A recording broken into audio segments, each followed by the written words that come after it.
Yes, I come back, and today I keep doing exercise homework.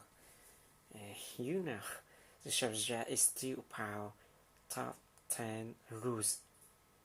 Never ever give up. So let's begin.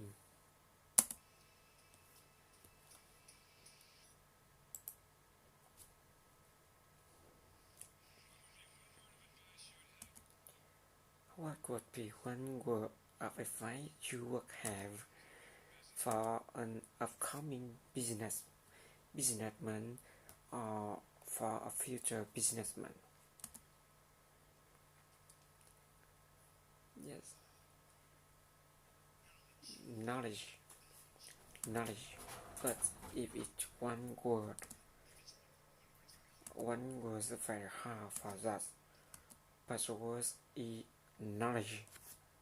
Yes, knowledge. And well, okay. But you get knowledge through experience. One of the things people talk about is luck. And I do believe that people are lucky. And some people are luckier than others. I do believe that. But that's also an expression.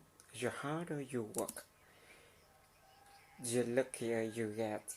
And I can tell you 10 instances where I didn't quit. One is when the world was coming down, so that market score everybody. All of my friends and enemies were going bankrupt. I never did, and the time was actually just terrible. And even today, you look at time and you see what happens, and you have to learn. But the word luck is very interesting. But if I didn't work really hard, I probably would not, almost definitely would not be here today. And at last you had me up as a man who at one point was successful. But let's see what a loser looks like. So you had to work hard, because if it true, you can develop luck through hard work. Your first book, The Art of the Deal, begins with a simple sentence, but that many people might find hard to understand. You say, I don't do it for the money. Can you explain that? Well, I do it because I love it. If I didn't love it, I wouldn't do it. I have bad days, I have good days, I have days somewhere in the middle, but the end result is I love what I'm doing, and I don't do it for the money. And I make money because probably I'm not doing it for the money. I do it, and I do it well. I'm the biggest developer in New York. I love puddings. I have a lot of fun puddings. The first is I do it for fun. I do it for the game. I do it for sports. I happen to make a lot of money doing it. If I didn't enjoy it, if I didn't really love what I'm doing, I wouldn't be successful. I wouldn't be sitting with you today. What's the implication of that for someone watching this who wants to create greater wealth? What's the message in that, do you think? Well, the message is you have to love what you do. If you do it for the money alone, it's probably not going to work.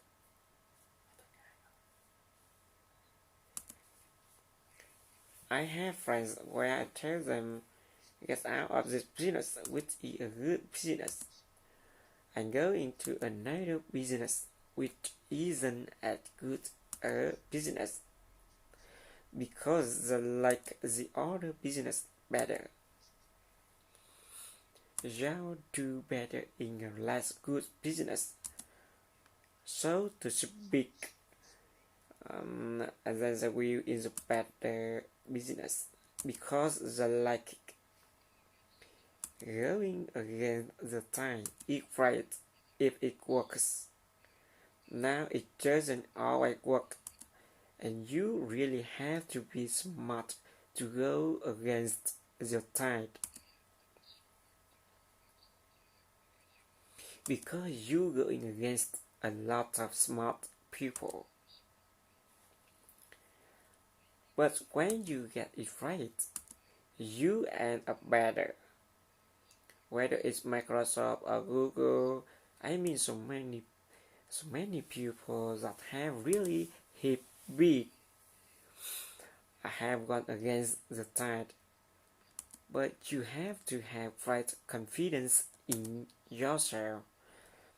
You have to be the right person. There are very few people that can put it off, but when you put it off, it's great. Same thing in real estate. You go against the tide. People are selling, you are paying. The tide changes.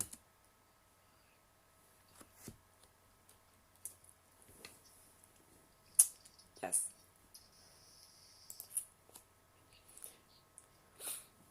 Never ever give up. Just keep going forward, never stop.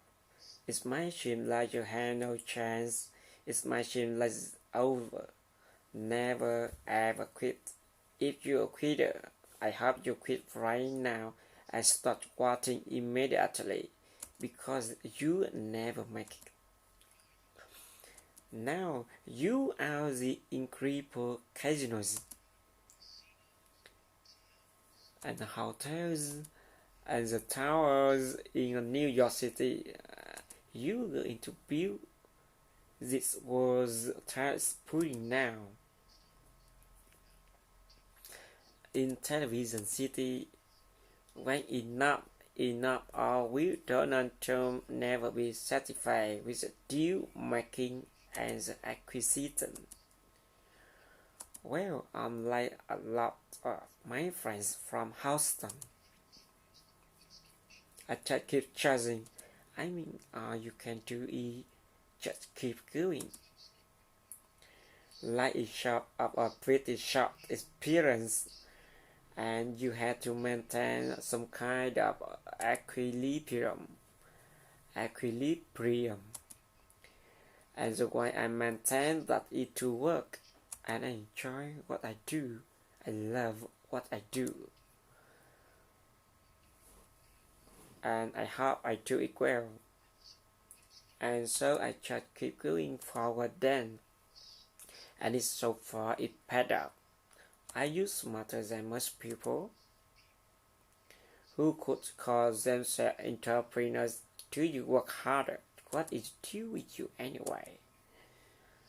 Well, that's an interesting question. I don't know if anyone ever asked me the question. Am I smarter than other people? I think that without a certain innate intelligence, without a certain drive, you are not going to be successful. I have a friend who was not successful at all.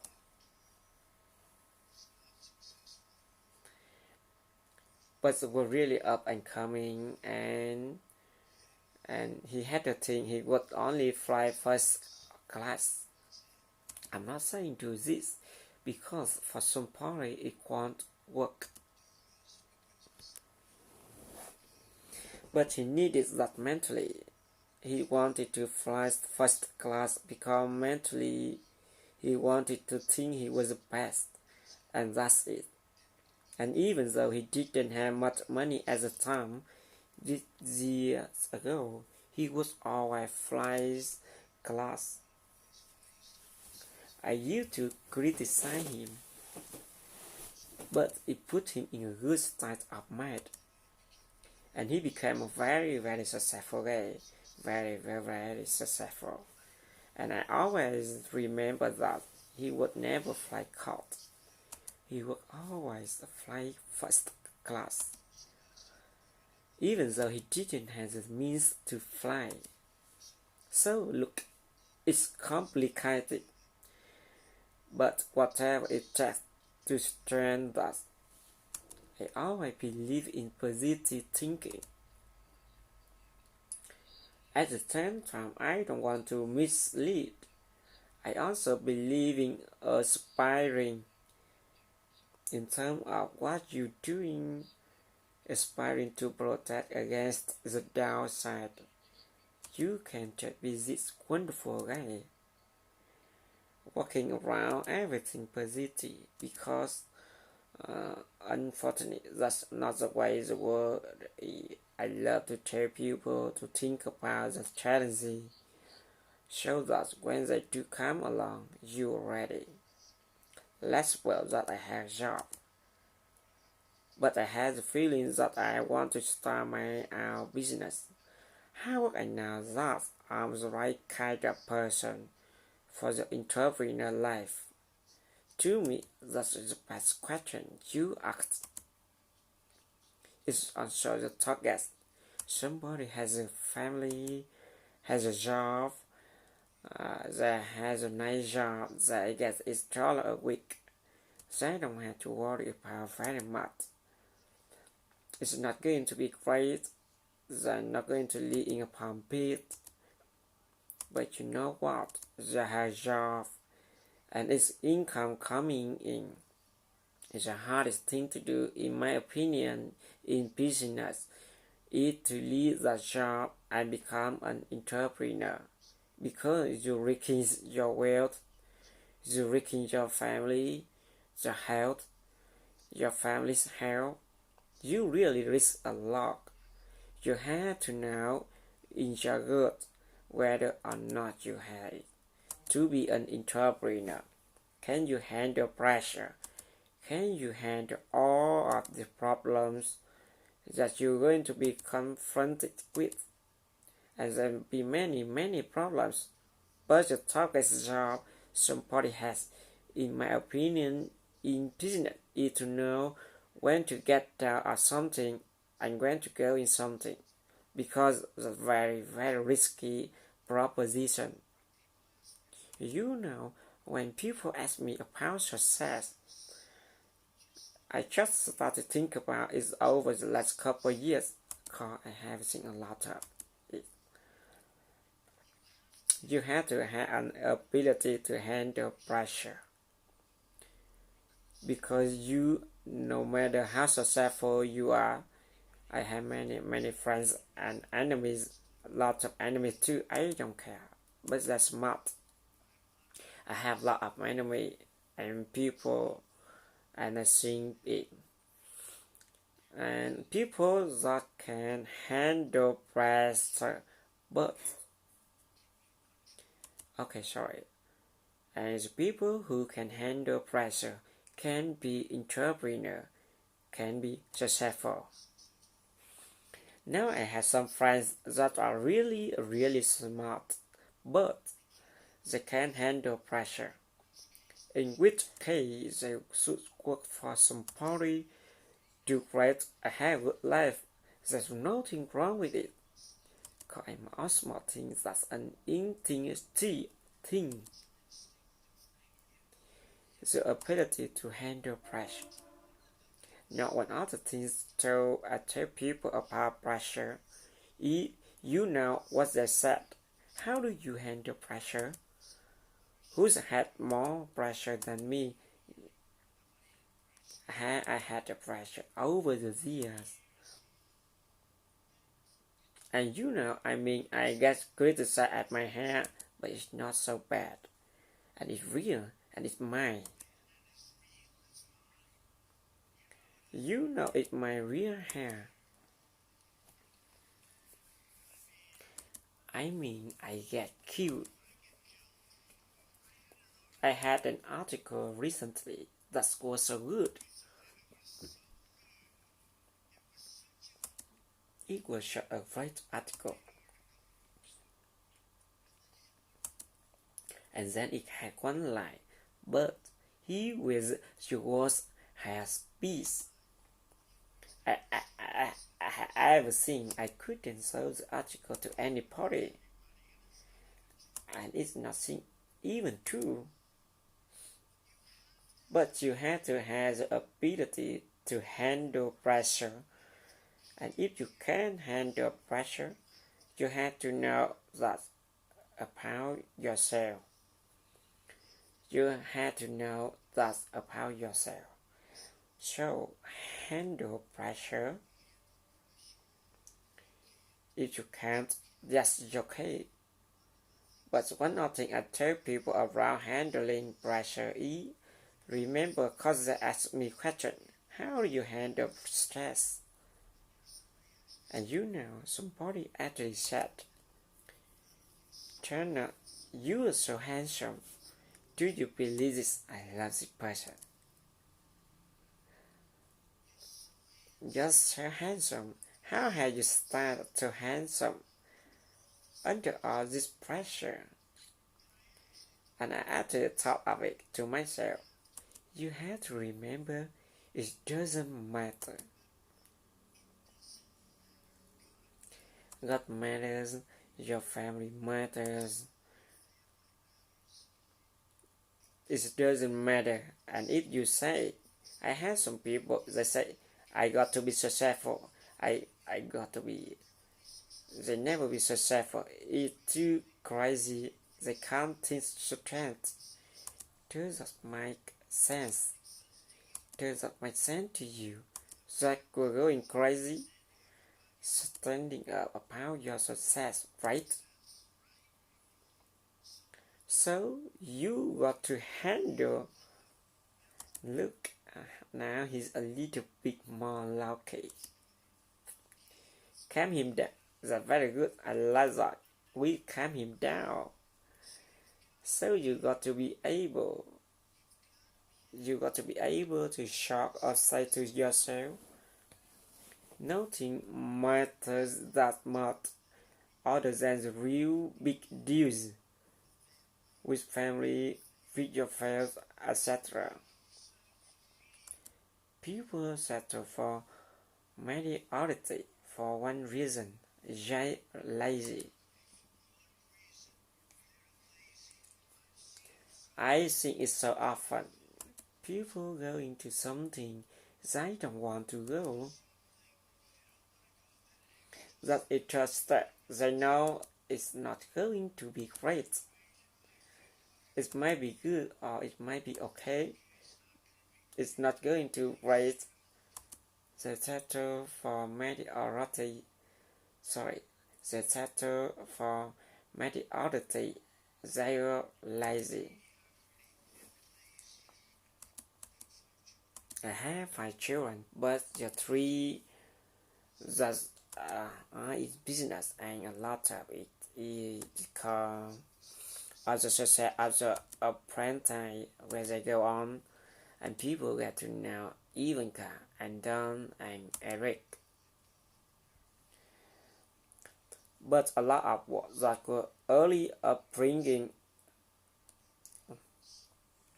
I always say to no drugs, no alcohol, no cigarettes, and now I add for parents, and I drive him crazy.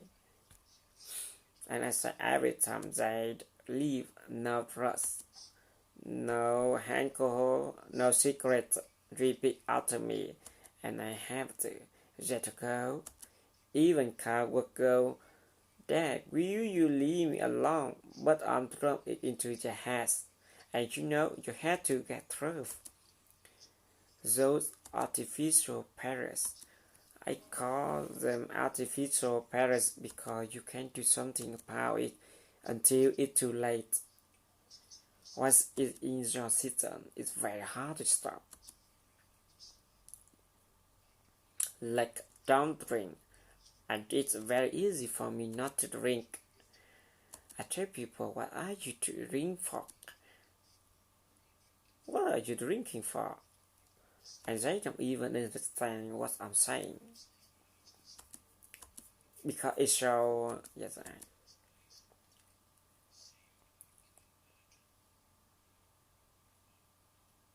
oh well, I'd be in trouble if I was a drinker.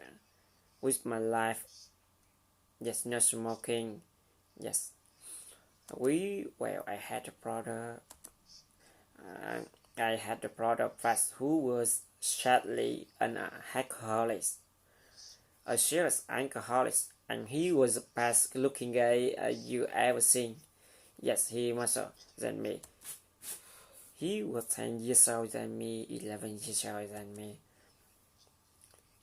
And he was a good looking guy as you ever seen. He had everything going, the best personality. I have like a bad personality compared to Fred. But he started drinking and he also smoked a lot. But he started drinking and I think it started in college friendly, but it got progressively worse. And he was really unable to stop. And he always tell me, "Don't you ever drink." So he was much older than me, and it really had an impact. You know, when you have that kind of an age difference. But he don't you ever drink and don't you ever smoke. He has a smoking cause he smoked and he drank. And it hugely affected his health and hugely affected even his look and his and you know the whole parent. And every time he see me, he said, "Don't you ever drink?" And don't you? So I never drank. I mean, really, when you talk about my father, I learned a lot from my father, but I learned a lot from my brother Fred. And he said an example, it wasn't my busy example. The people would think, but it really was in its own way an example.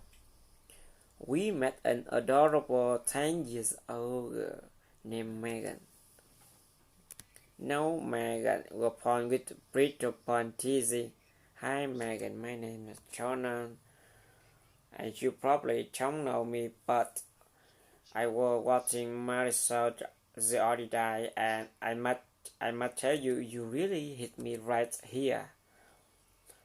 I think you are so beautiful, both inside and out. I had a little something, a little gift that I had to marry, who's my friend. I'm very good golfer. Don't ever play him in golf. He's very, very good. Believe me. And I gave him a little gift for you. And I hope you and your mother had a good time with it. And you're very special. You will just keep it up. Keep up that attitude. So good luck. And you stay in thought. So unbelievable. Donald Trump. Donald Trump. He has a hit name on more puddings in New York City than any other person. And besides that, he is one of the most generous people I know. And he wants you and your mom to have a very special check.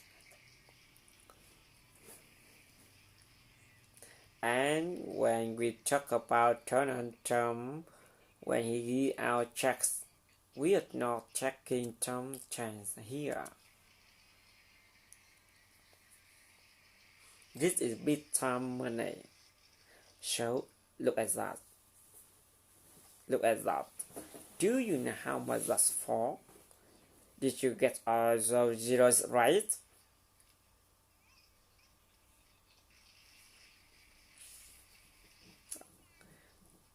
And yes, a short paragraph between Megan and Donald Trump.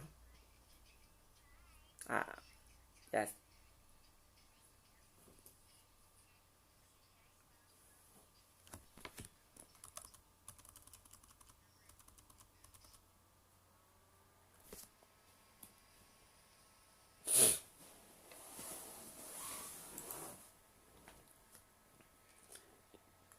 You have an enormous skill with branding and marketing and rebranding.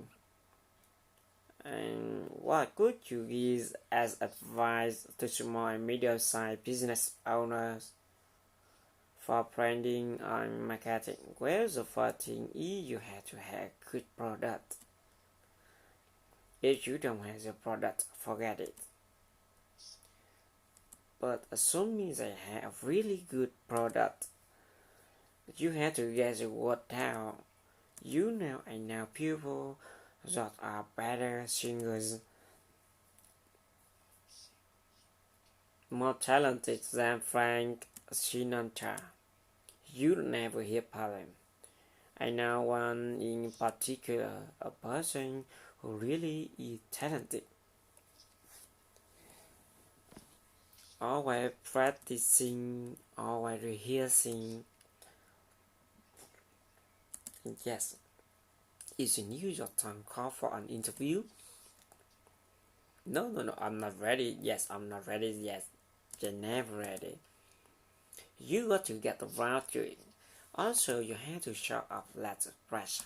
Now, just use it getting good writing on things like I have got courses that I have writing, and then once you get the writings, you got to let people know you have the writings. It's a long process and it takes a long time. It's really a wonderful thing if you can have a mentor. Having a mentor makes a big difference in life. Now you have to look around. Who is somebody that you aspire to be or to be like? But having a mentor is a wonderful thing. Something that you have to ask you is what it's like to wake up at Peter Nanton.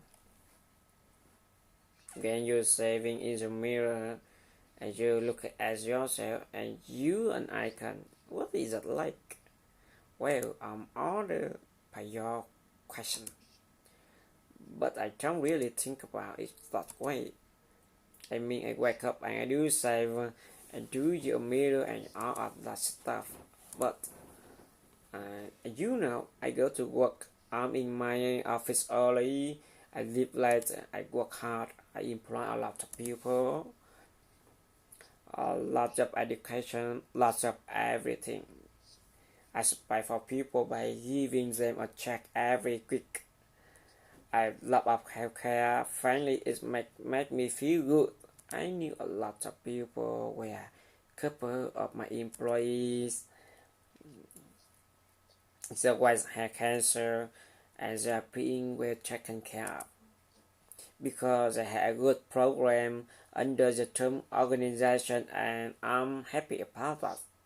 So I just feel I've done a really good job. I create a lot of quality and I give a lot of people job. Yes, and it's all my speech. Thank you for your listening. Bye bye. See you next time.